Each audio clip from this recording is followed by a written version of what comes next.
to be the best parents, just like I said last week, it's got to start with you two. It's got to start with your individual connection with God, and then it's got to start with you two as a couple, truly representing Jesus to the family. And in order to do that, you've got to love and respect each other in new and consistent ways.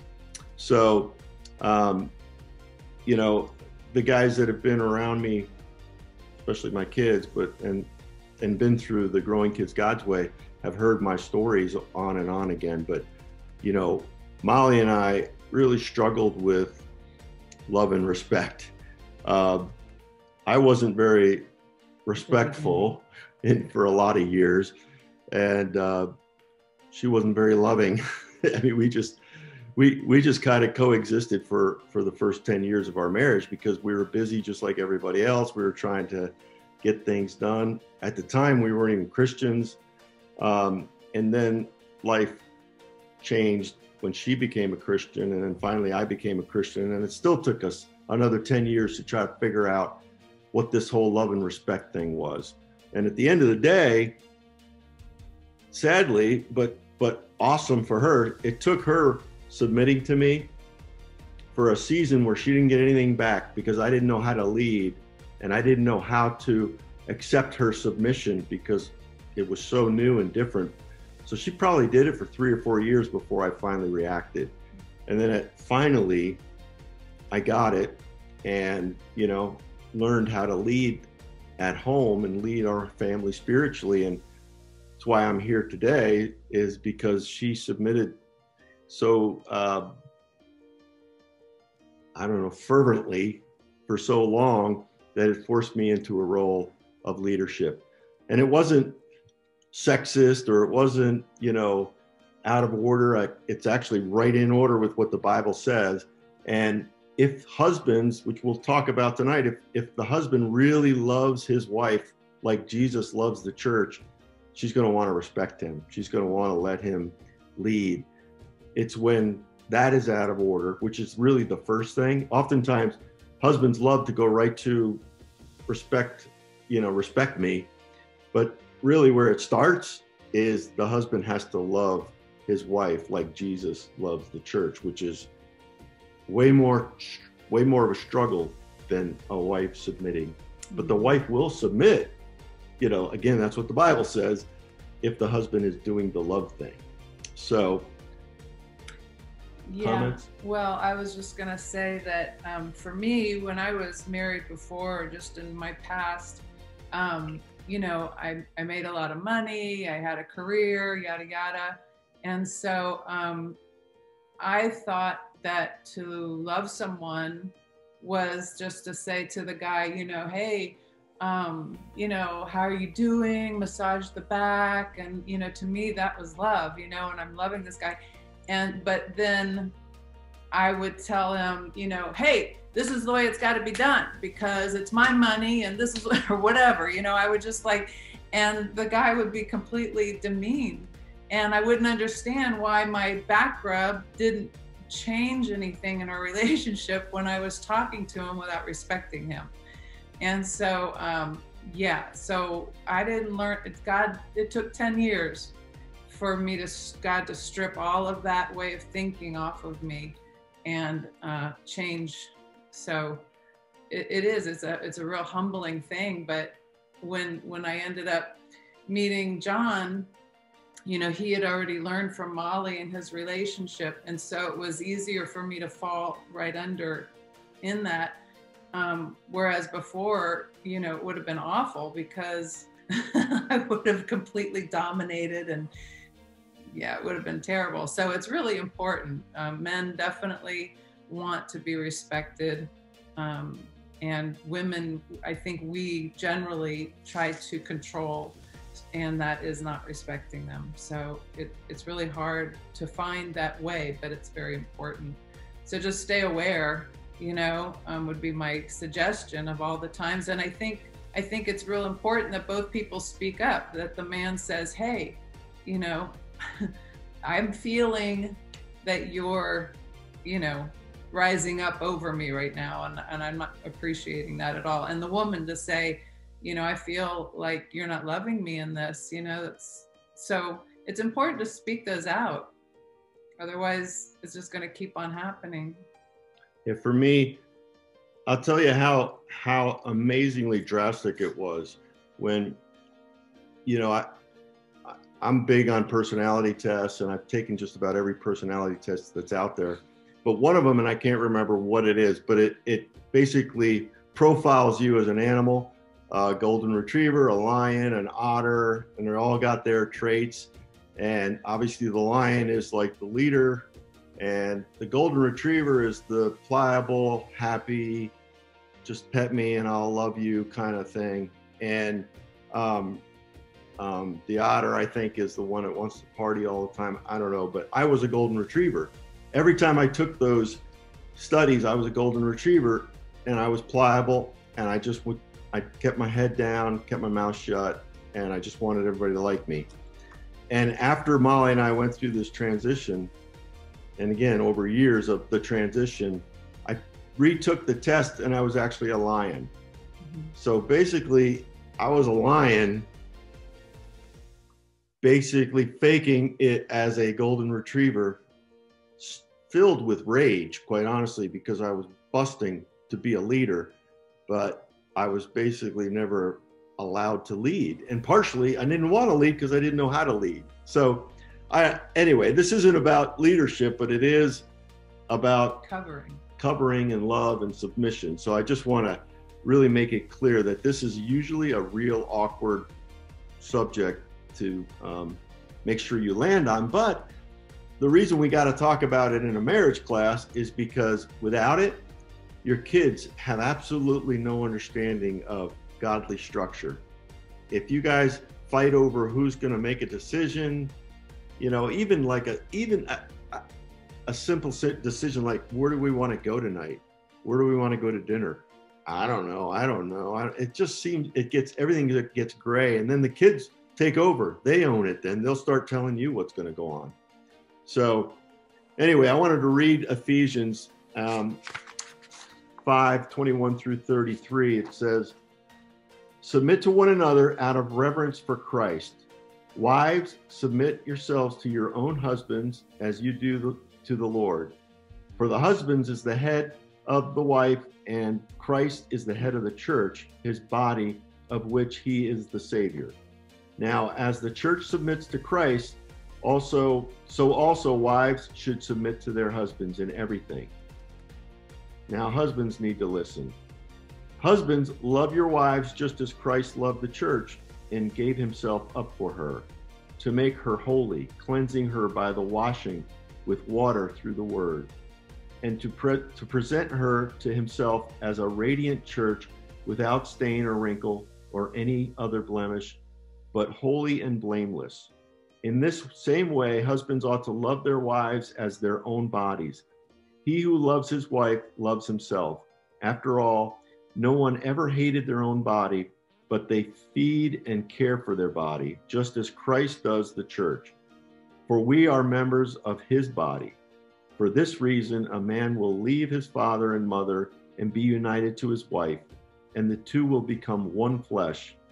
This is a profound mystery, but I am talking about Christ and the church. However, each one of you also must love his wife as he loves himself, and the wife must respect her husband. So it's interesting here how he starts out talking to the wives. You think he'd start talking to the husbands, but in Genesis, when the curse came, it was the women that tried to take control over the husbands.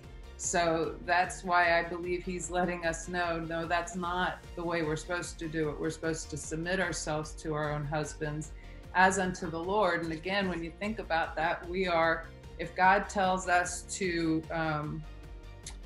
it depends on how you listen to God. If he's telling you to go talk to someone about Jesus, you're going to do it. Or if you're just following a command to, love your neighbor, or to be kind, or to be gentle, that's something we go out of the house with trying to follow the Lord. So it's the same when your husband, we're supposed to do it as unto the Lord. So when your husband says, I don't think we should buy this right now, or, you know, 1,000 things.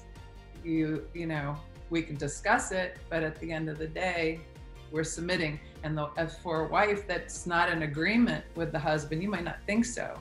And you can talk about it, but at the end of the day, the husband is the one that's responsible to God, and he's our covering. So we have to go with it, and we can pray to God and go, I don't think this is going to be a good idea, but you know, I'm trusting you in it, God. So, you know, that's hard. Women have a tough role in that, yet there's so much peace and covering, because when the husband does do that, then it's all on them. It's really between them and God. And you're what? No, I'm shaking your head. I'm just thinking like that. I'm thinking of the story. The turning point for my life was actually, Sammy, I don't know if I've ever shared this story with you, but it was you. Uh-oh. Sammy, where are you, Sammy? She just disappeared. Anyway, Sammy went to ask me a question. She was probably 15 at the dinner table, and she stopped mid-sentence and said, oh, you won't know the answer. And she turned to Molly and said, I don't know what the question was. And I didn't even notice. And I didn't even notice. It was that oblivious, like, whatever. You know, it's like a TV dad. I'm just the stupid dad. And that night, Molly came to me, bawling uncontrollably. And I said, what is wrong? You know, and she said, did you see what happened at the table? And I'm like, no. I'm like, I had no idea. She said, that was my fault. That will never happen again in this house. And that's when she decided to submit to me. And it was painful because I didn't even notice, you know, but she said, I don't want my daughters to see my representation of a nag, basically beating you down. And I don't want them to grow up and be like me. Back to the question of the night, you know, do you want your kids to be like you? And honestly, that shook us up. It didn't shake me up, but it shook me up because it thrust me ahead, because I knew Molly wasn't going to go back. And then like I said, from that point, it took a couple of years before me to really own it, you know, own the spiritual leadership side. So. And John said before that, like, so let's say Sammy went and asked a question again, John would be like looking at Molly for the answer, and she'd be like, she don't know. You know, she would. And so again, think about that. It's a perfect example, again, for a wife to know exactly what they want to respond, and having to keep your mouth shut and allow the husband to be the leader. Yep. And it took years. And again, it's only by the power of the Holy Spirit that allows both of us to walk, you know, any of us to walk out what God's ordained. Get my phone. So anyway, so tonight you guys are going to break up and you're going to actually talk about these things. What have you experienced? How have you dealt with this? Is it a problem? If you say it's not a problem, maybe it is a problem. But at the end of the day, think about how your kids see it. Do you think your kids see a nice, perfect order in your house?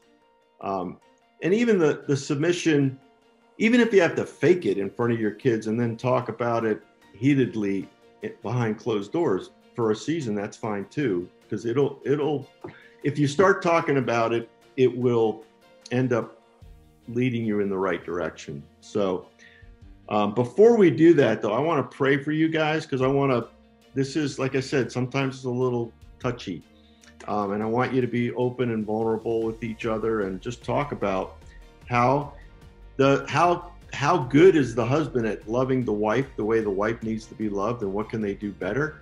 And how good is the wife respecting the husband, and is there things that can be done differently?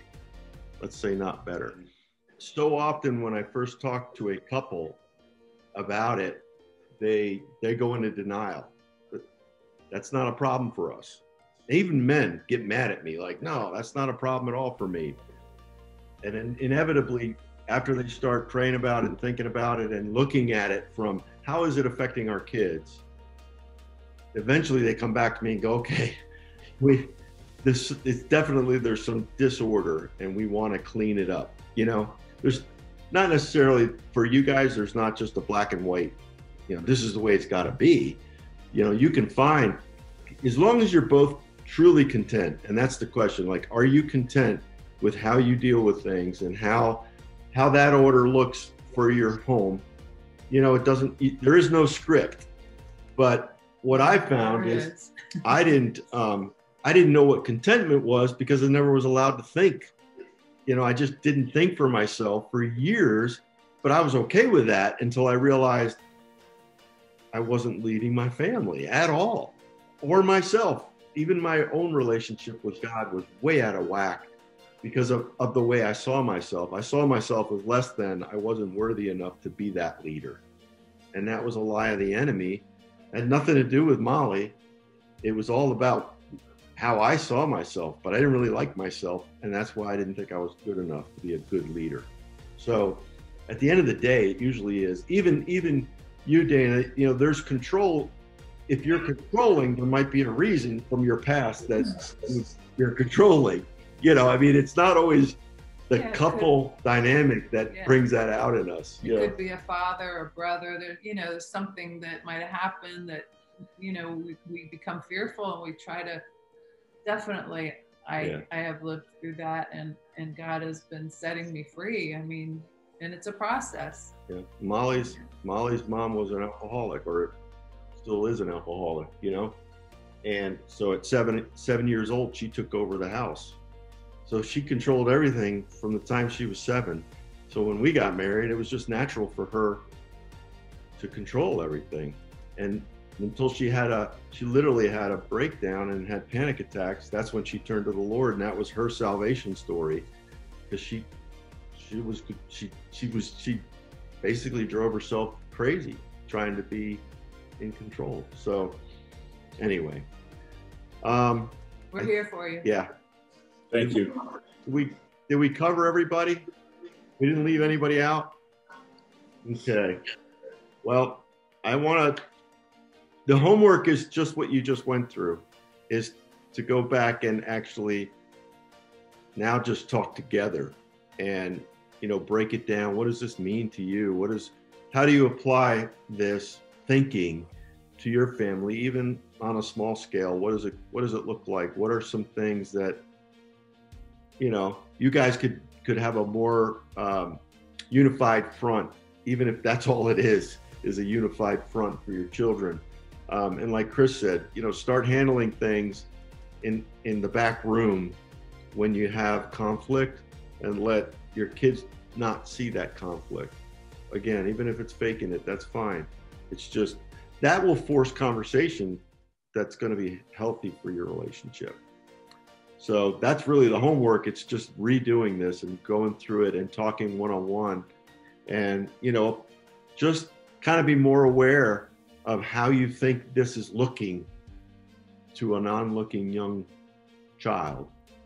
So I'm sorry, I'm using you guys an example again, but Dana, this is really such a great place for you all, because just what we're talking about, this is going to allow your husband to come in and love you where you are. You're feeling maybe anxiety or whatever about all this, you know, but now your husband can come and cover you in that and love on you and come, you know, to help you figure out maybe where things are, you know, stemming from, or things that you haven't really voiced yet to him. And then because you're getting more free of that respect is going to be able to grow, because you're going to feel that covering, that he's loving on you. So it's just a really great example of what we're talking about. I hope that makes sense. And on this subject, next week, if you guys, I think you should probably read ahead on page 19 in the workbook, is next week's session about conflict resolution. So on the heels of submission and leadership and what that all looks like, we're going to talk about conflict resolution. And then we're actually going to get into some parenting after that. But what I find, especially off of this topic, there's a lot of resolved conflict in marriages. And what people do is they learn, as they're married for longer and they're together longer, they almost allow each other to fall into a rut because they just don't want to deal with the chaos of trying to get the other out of the rut. And so they don't deal with conflict. They just learn how to stuff in more creative ways. And that never is healthy. And eventually your kids get old enough to just flat out know that mom and dad aren't healthy. Like they don't know how to deal with conflict. You don't know how to deal with conflict even with your kids when they get older, because you haven't never really dealt with conflict in a healthy way with each other. So I like to head this off, and just put it out there and like really give you guys some new strategies and new thoughts on how to deal with conflict, and stop looking at conflict as a negative thing. Conflict is the way of nature, like without conflict, plants don't grow. Without conflict, you can't go to the gym and work out and have a stronger body. It's all about friction that causes health and growth and healthy relationships. So if we look at it as, more of a positive thing, hopefully it won't be such a horrendous thing to go through. So it also is what causes the deepest intimacy. Yeah. Is the conflict and talking it out and dealing with it instead of stuffing it and then resenting each other later or now. So